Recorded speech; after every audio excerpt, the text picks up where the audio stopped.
All right, a couple big picture takes on Apple. So Ryan says, Ben, I loved hearing you and Andrew dive into the iPad's journey since its inception, and I found myself nodding in agreement with a lot of what you said.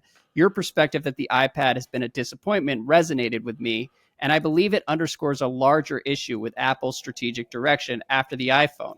In my view, Apple's lack of commitment to positioning the iPad as a definitive Mac replacement reveals a broader reluctance to embrace the kind of self-cannibalization that once spurred Apple's innovation. Consider how the iPhone boldly took the baton from the iPod, rendering it obsolete in the wake of progress. That fearless decision was underpinned by a vision that prioritized user experience over product preservation, and it paid off spectacularly. However, the iPad's journey has been marred by half measures and compromises, from window management, permission controls, multitasking, file management, and guest profiles, among hundreds of other issues. The iPad has always been shackled by a protective stance toward the Mac and iPhone. There was a fleeting moment just before the launch of the M Series Macs, where it seemed Apple might pivot to an iPad-centric future. However, the necessary software support never materialized, and the company's approach has been characterized by caution of protection rather than the boldness of previous eras.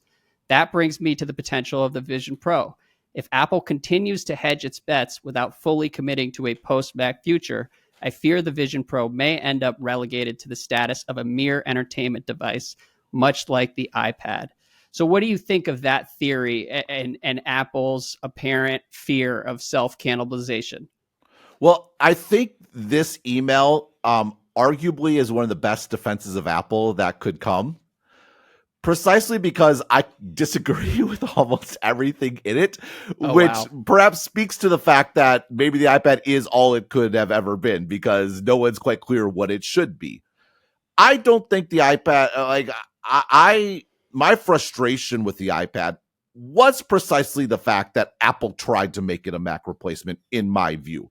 I think that trying to make it my view for the iPad is it needs to become its own device. What does it mean to have a device that is large and powerful and becomes the app that it is, that you could touch and sort of interact with? And the app that always stood out to me was GarageBand. Now I'm a GarageBand sort of number one. It's super fun. It got me into the Mac in the first place. You want to talk about productivity, bro? My sort of aspirations of being a music bro, very much unfulfilled, rightly so. Producer Ben, Rubin Part 2, yeah. But this idea, and Steve Jobs being on stage, and I mentioned this a couple episodes ago, well, now everyone can make music. That was so compelling to me. And now everyone can draw, for things along those lines. And my disappointment was something like Vision, like GarageBand, took a ton of investment, a ton of expenditure, and developers couldn't do that given the business model that Apple allowed with the App Store. Now, I would note, I think it's gotten subscriptions, I think, came way too late, but it did fix the problem. There is a model to have an ongoing, sustainable sort of connection with your best customers, so you don't have to sort of acquire new ones to just make money. You can keep making money from the ones you're continually providing value to. That's a much healthier sort of dynamic when it comes to something like software development, that you don't just make a program and it works forever. It has to be updated, ongoing, get better, things along those lines. Now, again, it can get uncomfortable and abusive and problematic, and but we're not talking about Adobe right now. But there are sort of, I think it is a better model by and large, and Apple did get there, and I think that there are apps that do benefit from that. But what I felt from Apple was they didn't have that. The iPad felt like the Steve Jobs computer to a much more tangible aspect than almost anything Apple ever created. It was this is what I always wanted. Now anyone can make music. Now anyone can make movies. That sort of feeling. And it just felt like it sort of floundered for years. Okay, well, let's make it into a Mac. Let's add multi-windowing, multitasking. Let's do sort of XYZ, all these sorts of aspects. And some people do like that. I don't personally. I think it makes the product worse. I like the iPad better when it was one device is sort of one product, and it's not trying to be something that it's not. If you want productivity, go to the Mac. Now, in this case, the emailer completely disagrees with me. He felt like Apple was protecting the Mac. I actually think it was the opposite.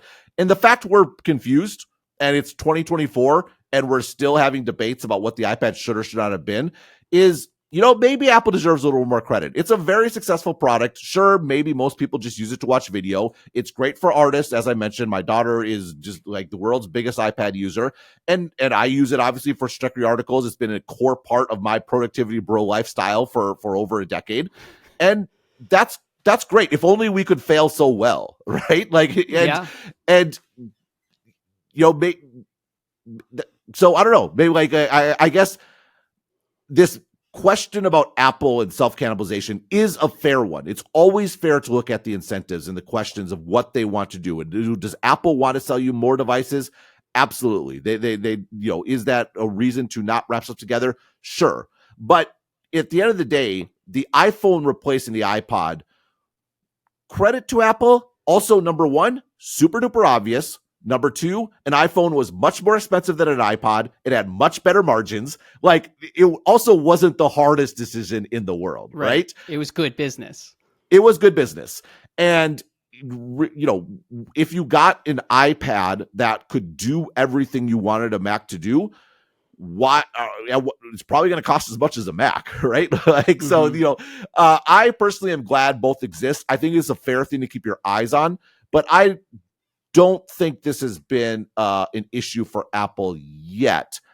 Will it be with the Vision Pro? Well, for example, I don't want to have to carry on a MacBook and project it into my screen. I would like to run Mac OS and just have it in my screen. Now, that would be cannibalization. That would be interesting. Maybe they don't want to do that for lots of reasons. I worry about the Mac. I still worry that Apple views it as, look, the Mac's always there. We don't need to do things that enable deep productivity, like have access to, running scripts or linking stuff together or all the sorts of crazy stuff. You don't worry about them thinking about that with respect to the Mac or with respect to the Vision Pro because the Mac exists and that's exactly everyone's productivity. The Mac will be like the crutch forever, right? And I have a developer friend that he's like, tell me when I can program an iPad app or an iPhone app on anything other than a Mac. Then we'll know that Apple's serious.